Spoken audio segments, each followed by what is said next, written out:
பேரு ஆனா என் பேரு சிவானா என் பேரு. சரிண்ணே. இப்ப நம்ம எந்த இடத்துல கடை வச்சிருக்கோம்? கடை பேர் என்ன? முடிச்சாலே அங்கதான் நம்ம கடை இருக்கு. வச்சு 2 வருஷமா ஆச்சு. 2 வருஷமா கடை நல்லா சப்போர்ட்டிங்கா போயிட்டு இருக்கு. கடை பேருண்ணே? கடை பேரு FRS. நீங்க எத்தனை வருஷமானே இந்த செப்பல் சர்வீஸ் துறையில இருக்கீங்க? நான் செப்பல் சர்வீஸ் விட செப்பல் தயார் பண்றவங்க. சின்ன பிள்ளைல இருந்து ஒரு 14 வயசு இருக்கும். 14 வயசுல இருந்து எங்க அப்பாவோட சேர்ந்து செப்பல் தயார் பண்ண தொழில் பண்ணிட்டேன்.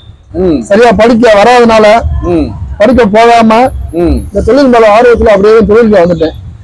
14 வயசுல இருந்து இப்போ வரைக்கும் 45 வயசு ஆகுது. இப்போ வரைக்கும் நான் இந்த தொழில தான் இருக்கேன். சரி, இப்ப அப்பா செப்பல் செஞ்சு சேல்ஸ் பண்ணிட்டு இருந்தாருன்னா எங்க அப்பா எங்க தாத்தாரை கத்துக்கிட்டாரு. ஹோல்சேலா பண்ணிட்டு இருந்தாரா இல்ல வர்ற வாடிக்கையாளர்களுக்கு சரி பண்ணி கொடுத்தாரு? எப்படின்னா கிராமங்கள்ல இந்த ஆடு மேய்க்கிறவங்க, மாடு மேய்க்கிறவங்க, பெரிய பெரிய பிராஸ் டயரு தோல் போட்டு அது பேரு கிரிச்சிங் கட்டி சொல்லுவாங்க. நரம்பான சரக்கு சரக்கு சவுண்டு கேட்கும். அந்த மாதிரி தொழில் அப்பா பண்றோம். செப்பல் தொழில நல்லா போடுவாங்க அவரு. எங்க அப்பா பார்த்து நமக்கு ஆர்வம் தெரிவாரு. அப்பா இன்ஜினியர் வக்கீல கூப்பிடுவாங்க. எங்க அப்பா பார்த்து நல்லா நல்லா செருப்பு இருக்கா இருப்பாங்க, நல்லா திறமையா இருப்பாங்க, கூப்பிடுவாங்க சொல்லுவாங்க. அது என்ன மாதிரி கணக்கு அப்பாவோட சேர்ந்து உள்ள செப்பல் சிலையிலே மூடு போயிருக்கு. சரி, இப்ப அப்பா எந்த ஊர்ல இருந்தாரு? அப்பா மதுரை தான். மதுரையில எந்த ஏரியால இருந்தாரு? மதுரை ஆரப்பாளையம். ஆரப்பாளையத்துல இருந்தாரு. அவர் இங்க செஞ்சு வச்சிருவாரு. அளவு எடுத்துட்டு இவங்க வாங்கிட்டு போயிருவாங்களா இல்ல அங்கேயே அளவு எடுத்து அங்கேயே செஞ்சிருவாரா? அப்பா ஆள் வச்சு செய்வாரு. அப்பா ஒரு 10 பேருக்கு வேலை பார்த்தாரு. புதுசா தயார் பண்ணி கடைகளுக்கு சப்ளை பண்றது, வெளியூருக்கு சப்ளை பண்றது, அந்த மாதிரி அந்த ஆர்வத்துல வேலை பார்த்தாரு. அதுக்கப்புறம் இந்த வேலையை நாங்க பார்த்தோம். பெரிய பெரிய கம்பெனில வரதுனால இந்த தொழில் அப்படியே கொஞ்சம் நலிவடைஞ்சு போச்சு. ஒரிஜினல் லெதர் போட்டிருந்ததுக்கும் இப்ப மோல்டிங்ல தான் நிறைய வருது. ஆமா, அதுக்கும் உள்ள வித்தியாசம் என்ன சொல்றீங்க? இப்ப மோல்டிங் செப்பல் வருது. 90 நாள் 100 நாள் வர்றதே ரொம்ப சிரமமா இருக்கு. செப்பல் 250 ரூபா 300 ரூபாய்க்கு வாங்குறாங்கன்னா குறைஞ்ச ஒரு 3 மாசம் நான் தைக்கிறேன் பாருங்க. இங்க போனா 5200 ரூபாய்க்கு வாங்கிருப்பாரு. ஒரு 3 மாசம் 4 மாசம் ஆயிருக்கு செப்பல். அவ்வளவுதான். மோல்டிங்க்கு லெதருக்கு உள்ள வித்தியாசம் தான். லெதர் செப்பல் வாங்கி போட்டோம்னா குறைஞ்ச 1 வருஷம் வரும். இதை விட 100 ரூபா 150 ரூபா ஜாஸ்தி ஆகும் ரேட்டு. ஆனா நல்லா இருக்கும். உடம்புக்கு நல்லது இல்லையா? நல்லது, ரொம்ப ரொம்ப நல்லது. அப்பா கூட தொழில் பழகிட்டீங்க. அப்பா கத்துக்கிட்டதான் இப்ப முழுக்க தொழில் கத்துக்கிட்டது எங்க அப்பா. எங்க அப்பா எங்க தாத்தாரை கத்துக்கிட்டாரு. எங்க தாத்தா இந்த வேலை பாக்குறவர் தான். எங்க தாத்தா எங்க அப்பா கத்துக்கிட்டாரு.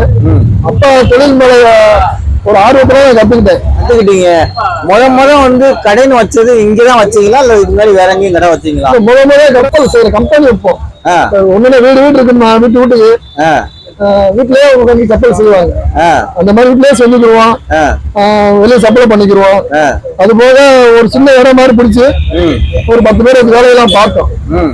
இப்பதான் ஒரு 15 வருஷமா தான் அந்த வேலை குறைஞ்சு போச்சு. அதனாலதான் சர்வீஸுக்கு வந்துட்டு அப்படியே.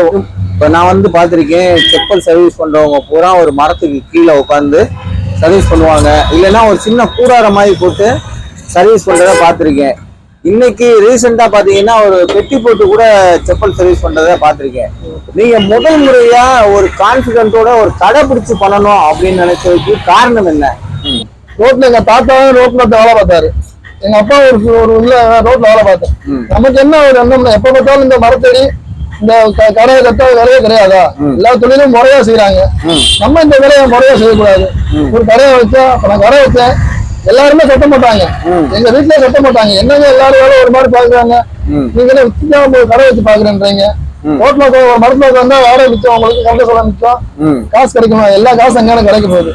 நமக்கு நோக்கம் பண்ணோம்னா ஒரு சின்ன தொழில், இந்த தொழில அவ்வளவு ஆர்வமா அழகா மரியாதையோட செஞ்சோம்னா எல்லாமே புதுசு கிடையாது, எல்லாமே பழைய செருப்பு தான். எல்லாமே பழைய செருப்பு, பழைய ஷூ தான். இதை நான் செஞ்சு மேல ஏற்றி அழகு பாக்குறேன். என் தொழில் வந்தா என் செருப்பு எல்லாருக்கும் எப்படி சாமியோ செய்யற தொழில் தான் எனக்கு சாமி.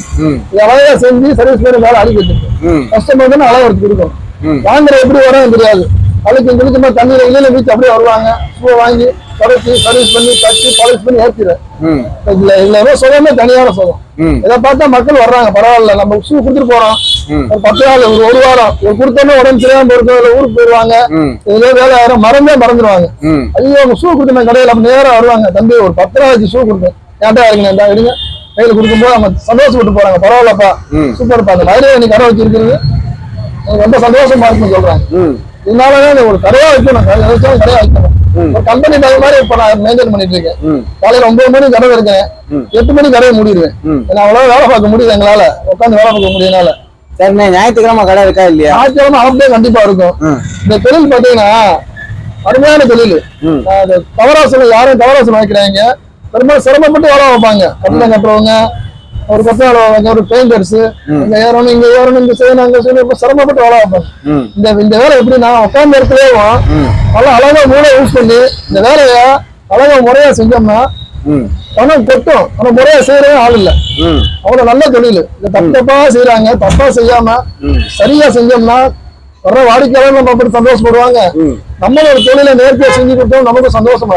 இல்ல இப்ப உங்க கஸ்டமர் நிறைய கஸ்டமர் ரெஃபர் பண்ற மாதிரி அவங்களுக்கு ரெஃபரன்ஸ் நிறைய வரும்ல? கண்டிப்பா வரும்ல. ஆமா. சரிண்ணே, இப்ப வந்து பாத்தீங்க அப்படின்னா நிறைய பெரிய கடைகள் அல்லது ஹோல்சேல் கடையில வெளியூர்ல இருக்காங்க. ஆமா, நிறைய டேமேஜ் இருக்கு. அத வந்து உங்களுக்கு கொரியர்ல போன் பண்ணி சொல்லி போட்டு விட்டா சர்வீஸ் பண்ணி கொரியர்லயும் போடுவீங்களா? சென்னையில இருந்து தான் சர்வீஸ் எனக்கு வருது. சென்னை கிட்ட ஆண்டிப்பட்டி இங்க தேனி கிட்ட தான் சர்வீஸ் வருது. எதனால எஸ்டி கொரியர்ல தான் அனுப்பி வச்சுட்டு இருக்கேன். அது யூடியூப் பார்த்து வராது எந்த பேர் இருக்காங்க. கூகுள்ல சர்ச் பண்ணா எஃப்ஆர்எஸ் போட்டு பார்த்தாலும் கூகுள்ல நம்ம நேரத்துல வருது. உங்களுக்கு சந்தோஷத்தோட கடை வந்துடும். டெலிவரி யாரு கொடுத்தாலும் அங்கேயே செஞ்சு தரோம். நம்ம போன் பண்ணி அட்ரஸ் கேட்டு கொரியர் போட்டு விட்டா நீங்க வேலையை முடிச்சு கொரியர் போட்டு விட்டுருவீங்க. யாராவது பண்ணிக்கிறேன். அதனாலதான் நான் சர்வீஸ் கடைனாலே இப்ப நான் 2 பேருக்கு வேலை பாக்குறேன். இன்னும் நீங்க சப்போர்ட் பண்ணீங்கன்னா 4 பேரை வேலை பார்க்கலாம். இந்த தொழில வந்து எப்படி கொண்டு போட்டு நான் ஐடியால நான் இருக்கேன். நீங்க வர சப்போர்ட்னால என்னோட பெண்களுக்கு போக முடியும். கடை வச்சு எத்தனை வருஷம் ஆச்சு? கடை வச்சு 2 வருஷம் ஆகுது. 2 வருஷம் ஆச்சு. ஆனா நீங்க எதிர்பார்த்த ரிசல்ட் இருக்கா? எதிர்பார்த்தோட நல்லா இருக்கு. நம்மளால எல்லாருக்குமே நல்லபடியா நடக்கும்போது கொஞ்சம் சாத்தியப்படாத விஷயமா இருக்கு. ஒரு சில ஆளுங்களுக்கு கொஞ்சம் லேட் ஆயிருது.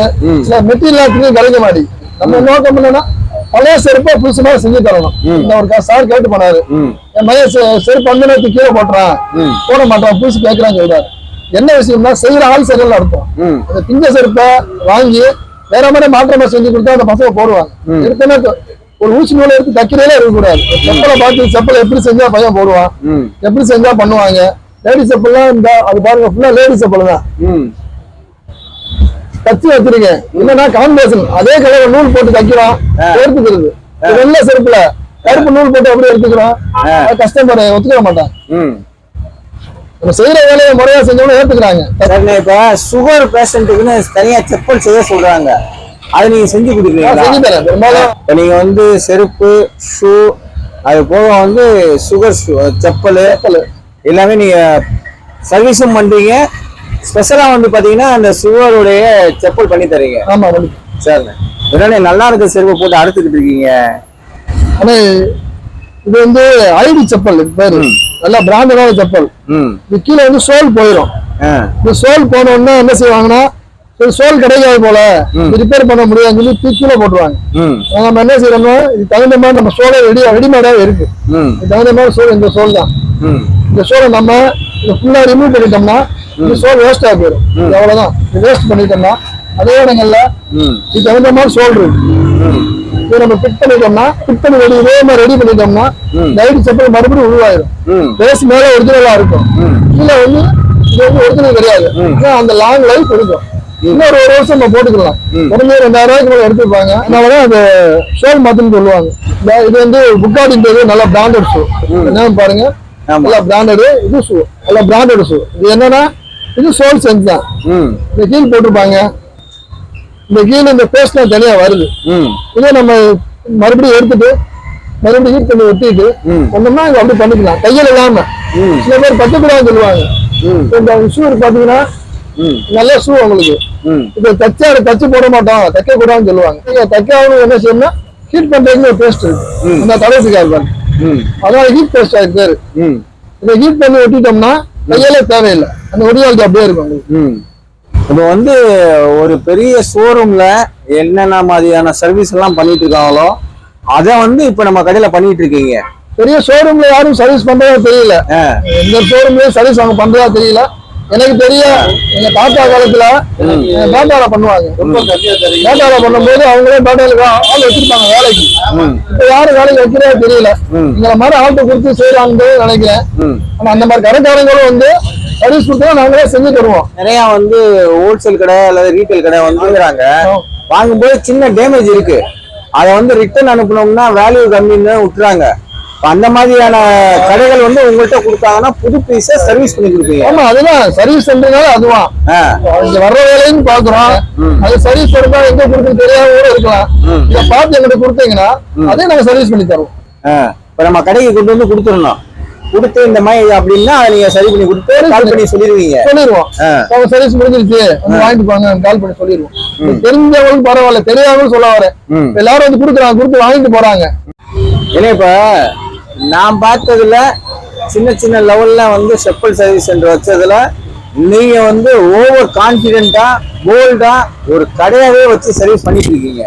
உங்களுடைய அடுத்த நகர்வு, அதாவது உங்களுடைய லட்சியம் என்னன்னு இருக்கு? பெருசா இருந்த விட ரொம்ப நாள் கனவு ஒன்று இருக்கு. நம்ம வேலை பார்க்குற இடங்கள்லாம் வேலை பார்த்தா இப்படிதான் பார்க்க நினைப்பாங்க. என்னோட லட்சியம் ஃபுல்லா கவனம் வச்சுக்கிறாங்க. சலூன் ஷாப் தான். நான் சின்ன பிள்ளையில இப்ப சலூன் கடை நண்பர் அண்ணன் ஒருத்தர் மாதிரில இருக்காரு. அவர் பாரம்பரிய கடை வச்சிருக்கா, என் கூட இருக்காரு, நட்பா இருக்காரு. எனக்கு ரொம்ப ஆர்வமா இருக்கும். நம்ம சின்ன பிள்ளைல மாதிரில பாத்தீங்கன்னா முடி வெட்டுற கடையெல்லாம் சேரு போட்டு உட்காந்து முடி வெட்டுவோம். அந்த முடி வெட்டுற கடையே வேற மாதிரி இருக்கும். இப்ப அதே சலூன் ஷாப்பை பாருங்க, அப்படியே மாற்றமா இருக்கும். சலூன் கடைக்குள்ள போனாலே ஏதோ ஒரு பிரம்மாண்ட ஸ்டுடியோக்குள்ள போயிட்டு வர மாதிரியா இருக்கும். இது கொண்டு வந்தாங்க. இது செப்பல் சர்வீஸையும் அந்த மாதிரி நல்லா கரெக்டா பண்ணணும், ஃபோக்கஸ் பண்ணணும், அளவு பண்ணணும். சின்ன சர்வீஸ் கூட சீனியர் லைட் போட்டு வைக்கணும் இந்த இடத்துல. நம்ம சர்வீஸ் தானே வைக்கணும். அப்படி என்ன ஜாஸ்தியா இருக்கு. நம்ம பாருங்க கடையில பாருங்க, முடி வெட்டுறதுக்கு எந்த ஸ்டைல் ஓட்டணும் இப்ப பரிசா போட்டோ வச்சிருப்பாங்க. நம்மளும் அந்த மாதிரி போட்டோ வைக்கணும். எந்த சைஸ்ல உங்களுக்கு செப்பல சர்வீஸ் பண்ணி தரணும், அந்த மாதிரி பண்ணுமா அந்த மாதிரி பண்ணுமா பண்ணி தரணும். பெரும்பாலும் எனக்கு ரொம்ப ரொம்ப நாள் ஆசை அது ஒண்ணு. அதான் சரி, உங்களுடைய கனவும் நீண்ட நாள் ஆசையும் வந்து வேகமா நிறைவேறட்டும். எனக்கு ஒரு சின்ன சந்தேகம், இந்த வீடியோ பார்த்துட்டு புதுசா நான் வந்து தொழில கத்துக்கணும், எனக்கு கத்துக் கொடுங்க, நானும் எங்க ஊர்ல வந்து இந்த மாதிரி பெரிய லெவல்ல வந்து சர்வீஸ் சென்டர் வைக்கணும், அதுக்கு ஆலோசனை சொல்லுங்க அப்படின்னு உங்க நம்பருக்கு போன் பண்ணி கேட்டாங்கன்னா நீங்க என்ன மாதிரி பதில் சொல்லுவீங்க? உடனே போன் பண்ணா உடனே போவேன். எந்த எதிர்பார்ப்புலாம் போவேன். என்ன விஷயம்னா தொழில் நல்ல தொழில், அருமையான தொழில். இந்த தொழிலை இவங்கதான் பார்க்கலாம் கிடையாது. சொல்லி நல்லா படித்தவர், நல்ல சிந்தனையாளர், ஒண்ணுமே வேணாம், ஒரு பாலிஷ் டப்பா, ஒரு பிரஷ் இது இருந்தாலே போதும். உங்க தொழிலே தெரியல, ஒன்னும் வருமானம் இல்லைண்ணே, இந்த தொழிலே தெரியல, என்ன சம்பாதிக்க பாலிஷ் டப்பா பிரஷ் இருந்தா போதும். ஒரு ரயில்வே ஜங்ஷனோ ஒரு பெரிய மாலோ கீழே உட்காந்து அழகா ஸ்டூல் போட்டு அழகா உட்காந்து ஷூ பாலிஷ் பண்றேன், செப்பல் பாலிஷ் பண்ணா கொடுக்க ஆள் ரெடியா இருக்காங்க. முறையா செஞ்சேன்னு கற்றுக்கணும். அப்படி அருமையான தொழில். அப்படி ஏதாவது வாய்ப்பு இருந்தா சொல்லுங்க, நான் சப்போர்ட் பண்றேன். உங்களுக்கு என்ன செய்யணும் சொல்லி தரேன். எனக்கு தொழில் சொல்லி கொடுங்க அப்படின்னு ஒருத்தர் வர்றாருன்னா அவர் வந்து எவ்வளவு நாள்ல வந்து இந்த சர்வீஸை கத்துக்கலாம்? அவர் ஆர்வத்தை பொறுத்து தான் இருக்கு. எந்த தொழிலுமே ஆர்வத்தை பொறுத்து தான் இருக்கு. ஆர்வமா இருந்தாங்கன்னா 10 நாளும் கத்துக்கலாம். தொழில் அழகான தொழில், ஈஸியா சொல்லி தரேன்.